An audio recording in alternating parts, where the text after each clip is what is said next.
é o nosso Deus. Eu não saberia dizer assim até que ponto de todas as coisas de adereço, né? Porque também cada vez eles trazem uma coisa nova, eles apresentam algumas coisas novas, né? Eu ficaria preocupado principalmente com às vezes as novidades que eles apresentam, a gente vigiar bem, a gente olhar bem a respeito disso, né? Como eu citei aqui até no decorrer, tem a questão da árvore de Natal, que é uma história bem fixada mesmo no meio do cristianismo, né? Daquela lenda ali do século 17 já, né, 600 e pouco, já está presente. Já vi algumas outras histórias, né, do próprio Lutero e de outras pessoas bem ali na época da Reforma, que faziam também essa questão do uso da árvore de Natal, a estrela, né, simbolizando ali a estrela de Belém. Um ponto interessante ali que são os sinos, né? Muito provavelmente em Belém não haviam sinos, né, mas o sino foi posteriormente instituído ali. Todo o nascimento que tinham era o momento do nascimento e da morte. Eles tocavam os sinos da igreja, né? Então faz uma referência justamente ali ao nascimento. Principalmente em adereço, eu ficaria ali com duas preocupações, né? O primeiro deles é o uso de imagens, né? Porque a gente já seria o contrário à imagem em si, né? Então eles fazerem a imagem de Cristo Jesus e outras imagens próximas, como é o costume fazer nessa época. Eu tenho receio de a gente usar, principalmente em casa, né? A gente se relacionar e a imagem. Nós não temos imagem como um meio de culto, né? Então a gente tem uma imagem de Cristo Jesus, né? Outras imagens, eu não faria uso disso. E o outro deles seria a questão do Papai Noel. Eu até tinha preparado alguma coisa aqui, não sei se me esqueci, não encaixou bem no final aqui da nossa fala do Papai Noel.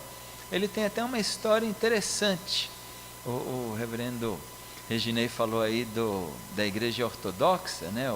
O Papai Noel é uma imagem de um santo da igreja católica, que também é da igreja ortodoxa, o São Nicolau. É um dos mais importantes da igreja ortodoxa. Ele é o padroeiro da igreja da Grécia, eu acho que da Turquia e da Rússia, né? Então ele é mais famoso lá, né, como o Nicolau, né, o São Nicolau, tanto que de fala inglesa é o Santa Claus, fazendo a referência ao São Nicolau, mas que nada tem a ver com a imagem que é usada hoje em dia e com o trabalho que é feito hoje em dia, né? Até o trabalho que ele fez, né? Ele viveu ali no século IV, ano 300 e pouco, se eu não me engano a morte dele foi 350, 340 e pouco, que viveu o Nicolau. Então ele tem muitas histórias assim interessantes deles, mas que não tem a ver com o que hoje nós temos o Papai Noel, né?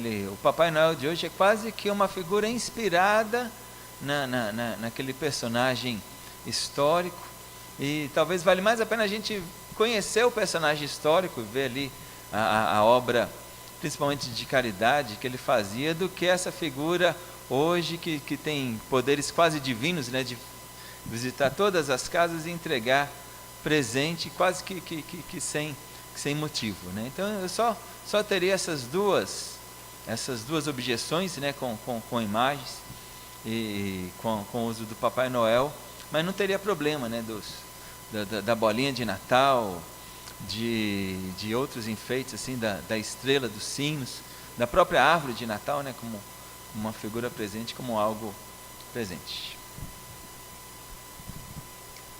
Bom, historicamente, a gente vê o quê? Israel sempre se entrava num processo de assimilação cultural com a cultura pagã. Geralmente o inverso era muito difícil, só quando havia de fato conversão. Então assimilar uma cultura não cristã era muito próprio, era muito comum.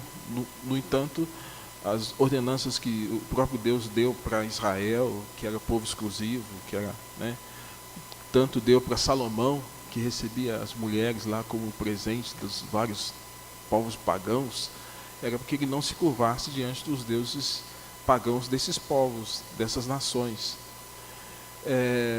Transportando para os dias de hoje, nós ficamos numa linha muito tênue entre aquilo que é sagrado e aquilo que é profano.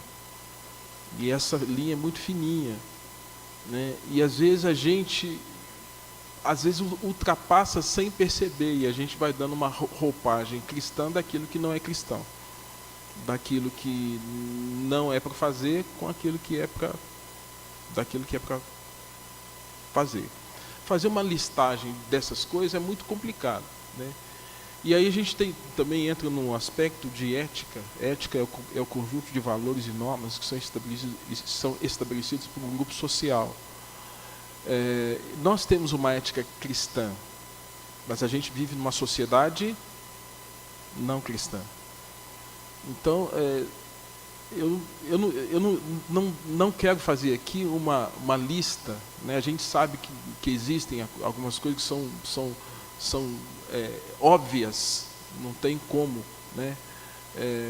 É o mesmo que nós hoje pensamos na cruz, que tem um símbolo tanto de maldição quanto de condenação, fazemos uma troca da cruz pela suástica. Não faz sentido. É óbvio que a gente não aceita a suástica, mas a gente tem facilidade de aceitar o quê? A cruz. É um símbolo. Nós aceitamos isso, né? E aí fica o fato de nós estarmos tendo muita sabedoria, muito discernimento, para a gente não romper essa linha e para que, de alguma forma, nossa ética cristã cada vez mais seja ratificada e não nos deixemos levar por uma ética com valores e princípios que, na verdade, são não cristãos, né? E aí fica esse desafio, por isso, da nossa reflexão nesta noite, né? Porque muitas vezes muitos crentes estão perdendo aquele verdadeiro sentido. O sentido é Jesus, o sentido é a mensagem do Emanuel, o sentido é o Deus conosco, o sentido é Ele se encarnando. E essa celebração deve ser diária, né? Tal qual Paulo fala, apresentar os nossos corpos por sacrifício vivo, santo e agradável a Deus. E tudo que a gente puder fazer, não somente na questão do Natal, mas no dia a dia, que nos tire desse alvo e que nos distraia disso, tudo que a gente puder fazer, seria importante nós fazermos. Eu tenho um pastor que eu admiro muito, reverendo Coine, Antônio Coine. Seu pai deve ter conhecido ele, né? Reverendo Antônio Coine é pastor lá em Botucatu. É um pastor jubilado, admiro tremendamente. Ele fala assim: se nós não valorizarmos o Natal, outros vão desvalorizar o Natal. E hoje a gente tem uma cultura muçulmana que celebra o Ramadã, e a gente vê toda uma migração de islâmicos para Meca em busca da celebração do Ramadã. Eles param o mundo, para tudo por conta disso. E eles lembram do ideal do islamismo através disso. Se nós esvaziarmos o sentido do Natal, né, nós somos um povo que temos muita dificuldade para ter memória. Nós perderemos a memória daquilo que na verdade nos faz lembrar. No entanto, quando nós participamos da ceia, fazer em memória. Não tem um mandamento, façam o Natal em memória. Mas eu acho que já passou a ser algo que faz parte da nossa cultura, da cultura cristã. E o que a gente tem que fazer é evitar ao máximo as distorções, mas se nós esvaziarmos o sentido do Natal, certamente outros estarão se alegrando pelo fato de que nós cristãos não nos lembramos nem do fato de que Jesus Cristo nasceu para trazer o perdão dos nossos pecados. Então, fazer essa lista é muito complicado, viu, Letícia? Mas eu acho que o fato que, se a gente estiver no foco certo, a gente vai fazer a coisa certa e não ter nenhum tipo de distração que faça com que a gente possa se perder nesse aspecto aí, tá bom?